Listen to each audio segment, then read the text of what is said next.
Family, what it do? It's your girl Toot, and I am back with another video. Shout out to the squad. I love y'all. I appreciate y'all. Drip set, I really thank you so much for all the support. Dreaming really is probable. That's what Drip set stand for. That's what we are. That's what we symbolize. So like, comment, share, and subscribe, and quit acting stank. Smash that subscribe button. Smash it! Do it! You feel me? I need you to do it this minute. Now listen, man, we're about to get into this video. Keimani Latigue, 13-year-old girl.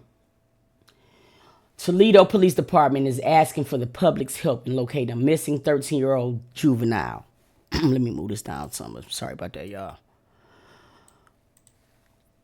Keimani Latigue went missing from the 2900 block of Elm Street in Toledo, Ohio on March 18th, 2025, around 12:30 a.m.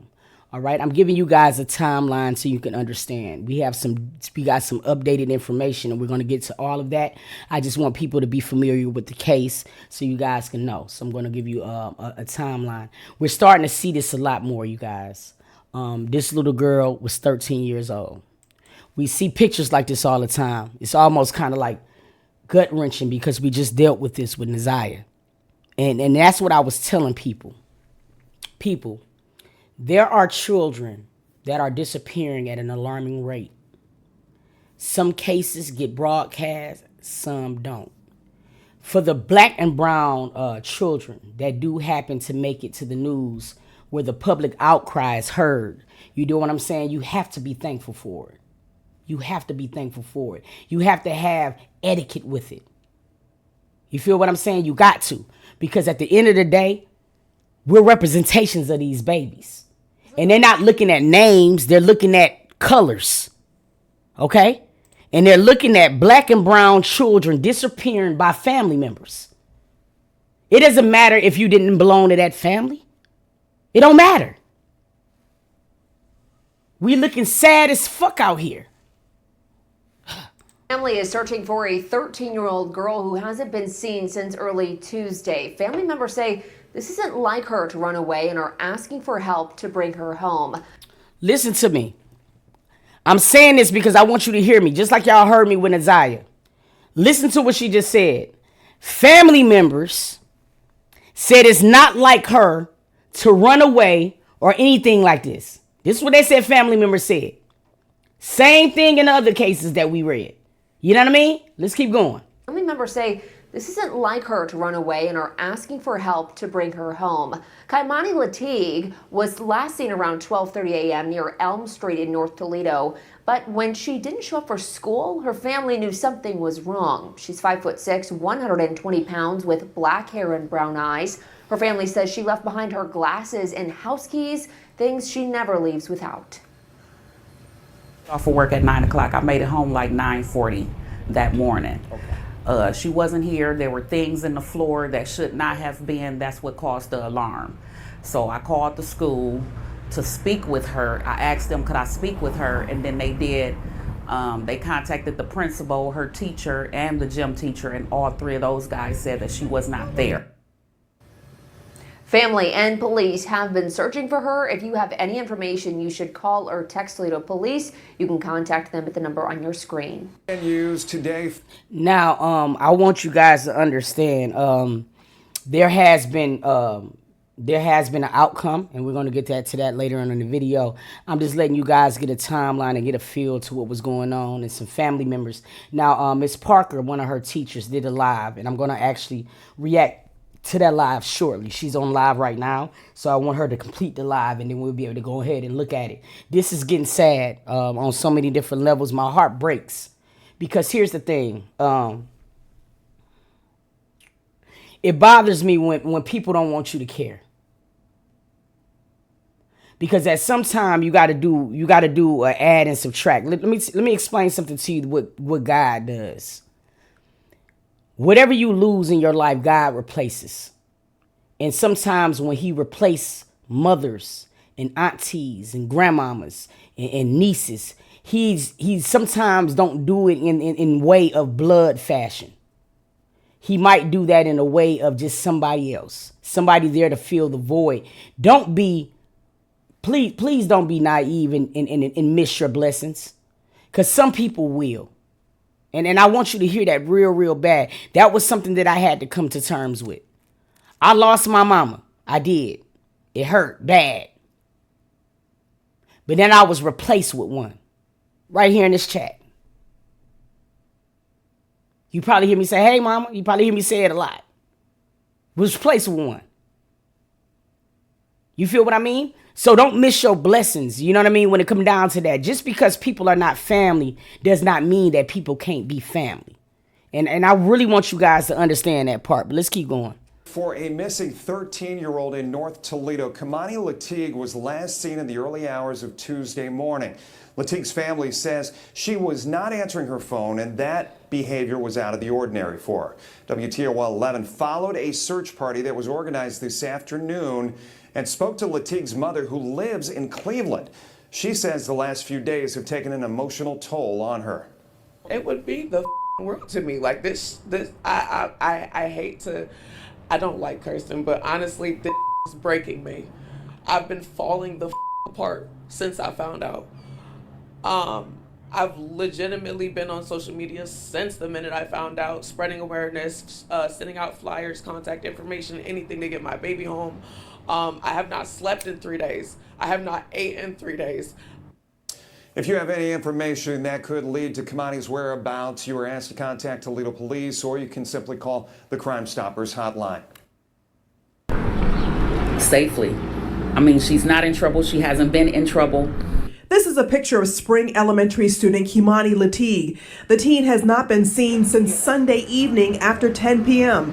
Her grandmother says she came home from work and the door was unlocked. I want you to hear this key word. Her grandmother said she came home from work, and the door was open. I want you to keep in mind, because I want you to hear this familiarity in this case versus the other ones that we just did.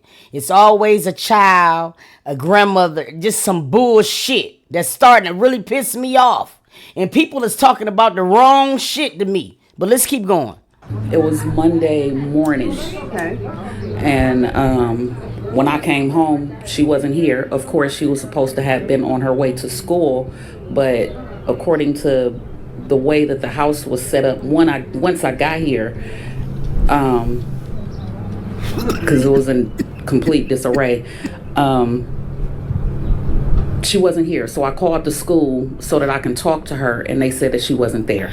She says Keimani's keys were at the house along with her glasses. Her grandmother says the 13-year-old can't see without them. She also told me the stove was on and you could smell gas. Other than her and I, it's just the two dogs in the house. So who cut it on? So that was kind of suspicious. Then her glasses and her underclothes were by the couch in the front room. Her pajamas were in the dining room in the floor. Her family handed out flyers telling people if they see her to call police. The teen's grandmother says she's not the type of kid to run off. She always calls me and asks me prior to going somewhere, can she go? She's a latchkey kid, so she has her own keys for the home. She has a phone just in case anything happens. She can contact somebody. She's very responsible. Keimani's father says he saw his daughter late Sunday night after she called him afraid to be home alone. I came over here because she said that if it seemed like somebody was trying to break into the house. So I sat for an hour, me and my cousin, we sat over here. And we left around like 12:30-ish. The girl went missing from Elm and Bronson. Toledo police are investigating. They came inside, they looked around. The officer requested to see her room, how it was set up and all of that. And she went through some of her things, but they didn't take anything. You now with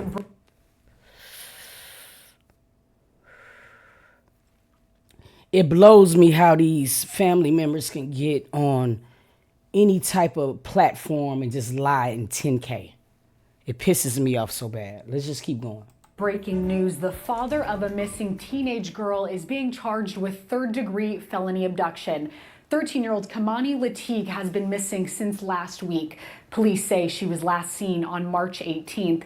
Silver Barker joins us live from the safety building with the latest. Silver. Sophia, court records show that there is an arrest warrant out for Keimani's dad, 33-year-old Darnell Jones. Toledo police did confirm with us earlier this morning that This is in relation to her disappearance. Here's a picture of Keimani right there on your screen, Keimani Latigue.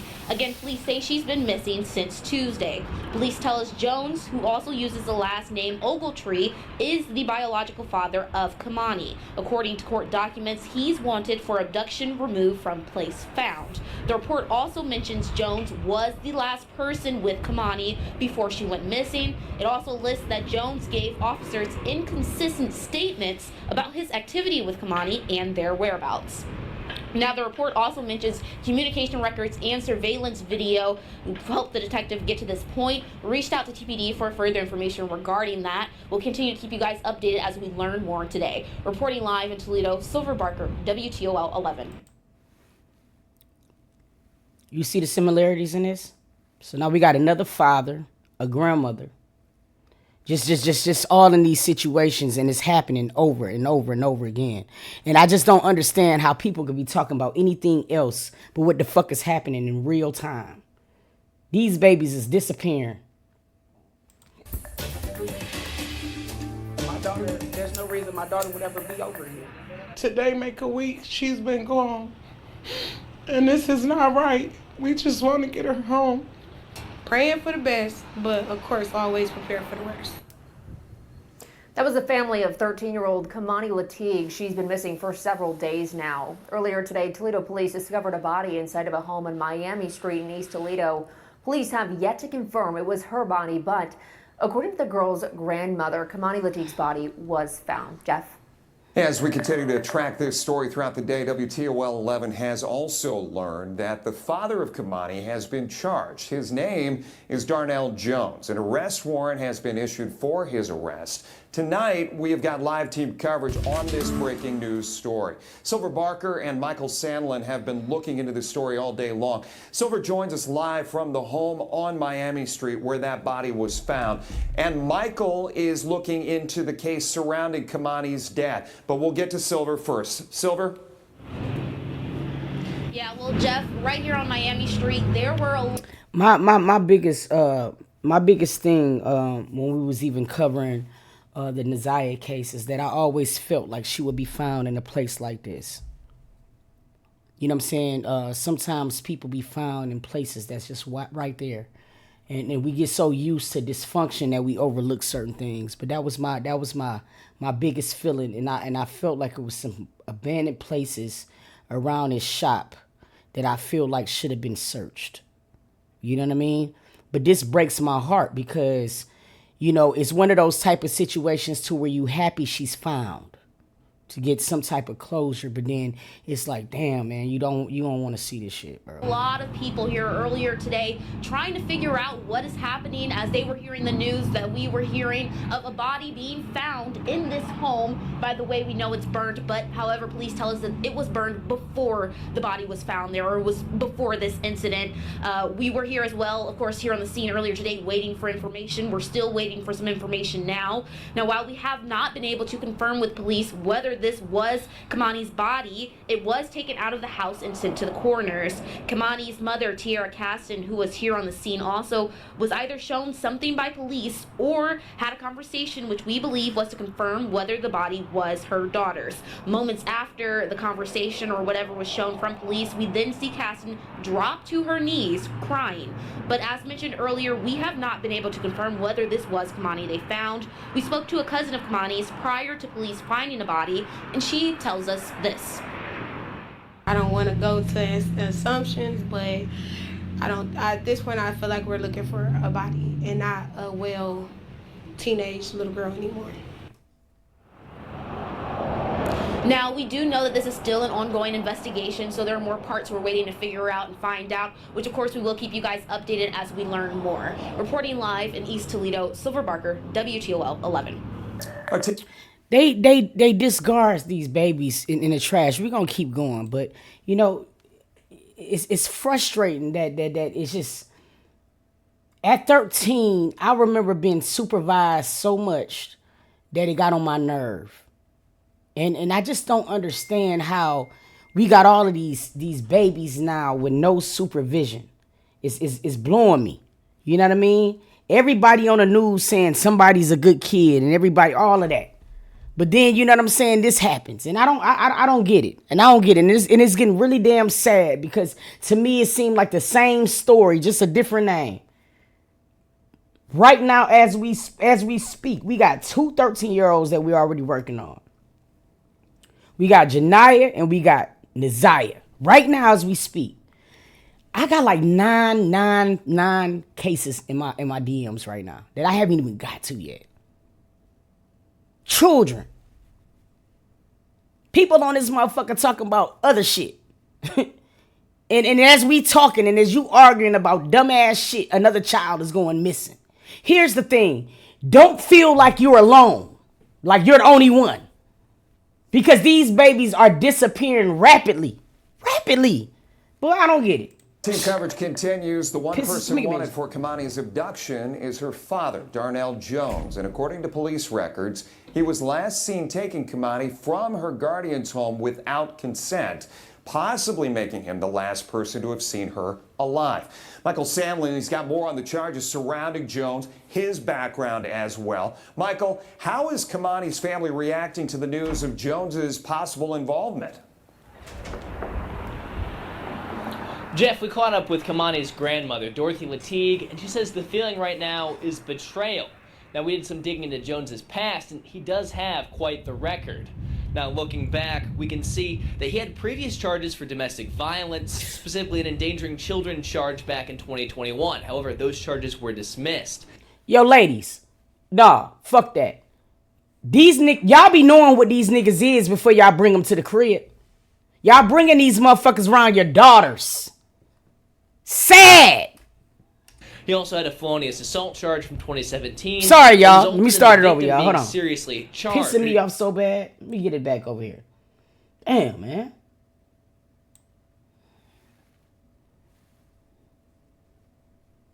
I understand these folks. However, police tell us that it was burned before. Reporting live in Toledo, Silver Barker, WTOL 11. Hold on, y'all. Let me pull it up real quick. My daughter, there's no reason my daughter would ever be over here. Today. Ugly motherfuckers. I get upset. Police have yet to confirm it was her, according to the... As we continue to track this story. Let's get right here. My bad, y'all. You know my nerves get bad. I be ready to, boy, I swear. Can y'all see? Okay, let me move it down. So I'm going to be on this punk ass nigga. No mask today. Throughout the day, WTOL 11 has also learned that the father of Keimani has been charged. His name is Darnell Jones. An arrest warrant has been issued for his arrest. Tonight, we have got live team coverage on this breaking news story. Silver Barker and Michael Sandlin have been looking into this story all day long. Silver joins us live from the home on Miami Street where that body was found.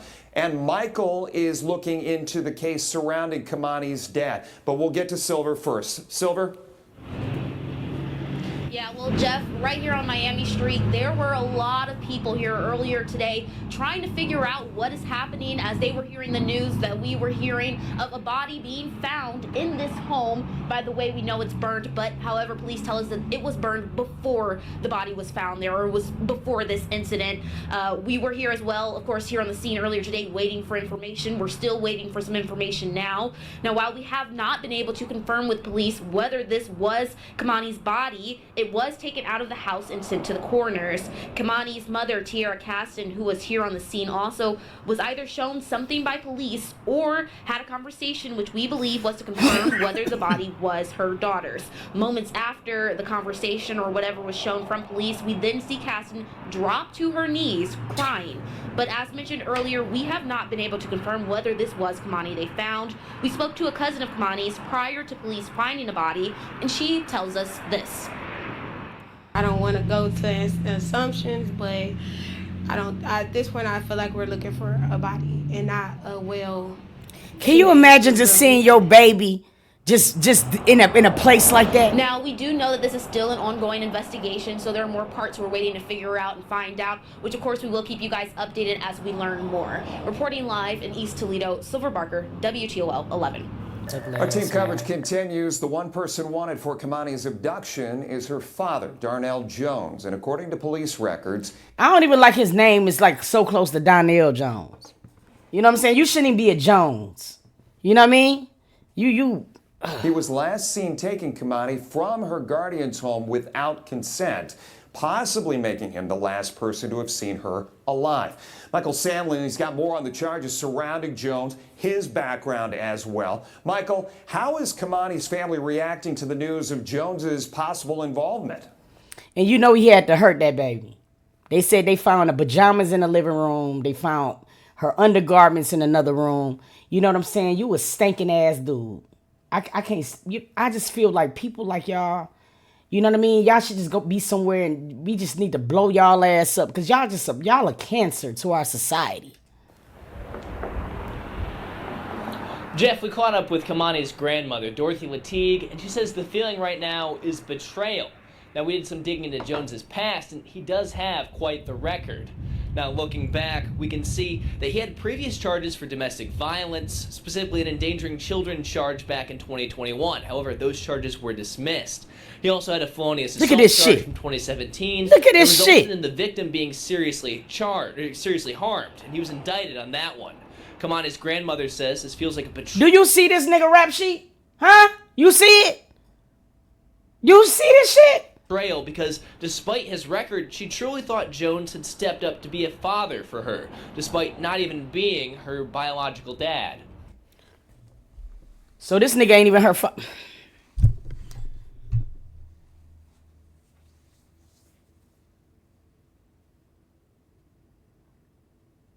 This nigga ain't even her daddy.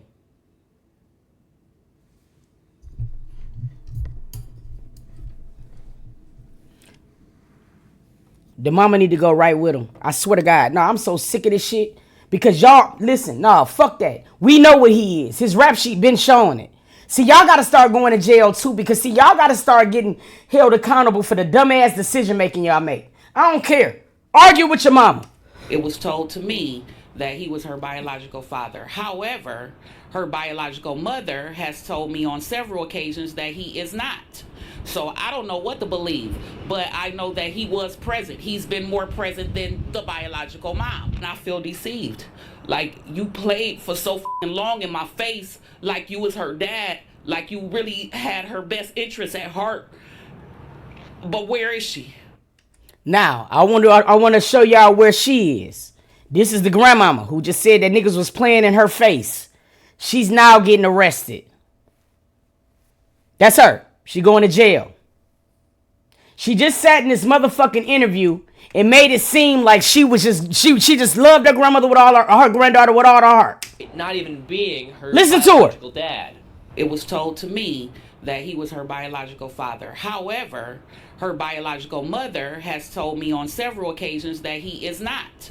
So I don't know what to believe, but I know that he was present. He's been more present than the biological mom. And I feel deceived. Like, you played for so long in my face like you was her dad, like you really had her best interests at heart. But where is she? So why you getting locked up? That's the question. Why the fuck you getting locked up?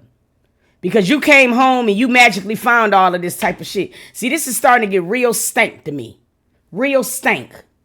Because these grandmamas got their own trauma and they bringing it to their daughters.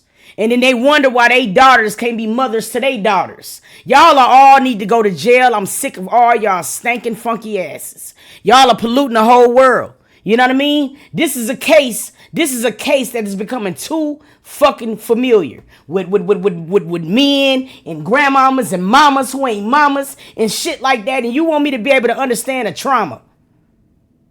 Psst. It's sickening, bro. It's sickening. I don't understand how y'all don't. Yo, bro, I don't understand how people could talk about anything else but this. How can we argue about anything else but this? It fucks me up. It fucks me. Same story, just different baby. That's exactly what it is, Taylor Lee. We just covered Naziah. We had the Jarvis, Annette, and Shannon situation. You feel me? We talked about Janiyah. You know what I'm saying? Or whatever. Look at her mama and her grandmother. You know what I'm saying? Her daddy out here fighting for his life, trying to get justice for his baby. And now we got Keimani. Same story. You dig what I mean? This is what I talk about when I be saying, when I do Sister Sunday. Because all of this shit is starting in the house. the trauma, the learned behavior, the hurt is starting in the house. And then people want to scream, nigga, that's my family. How the fuck is it when they running from y'all asses? Psst. Y'all stay tuned. We about to get into some more, man.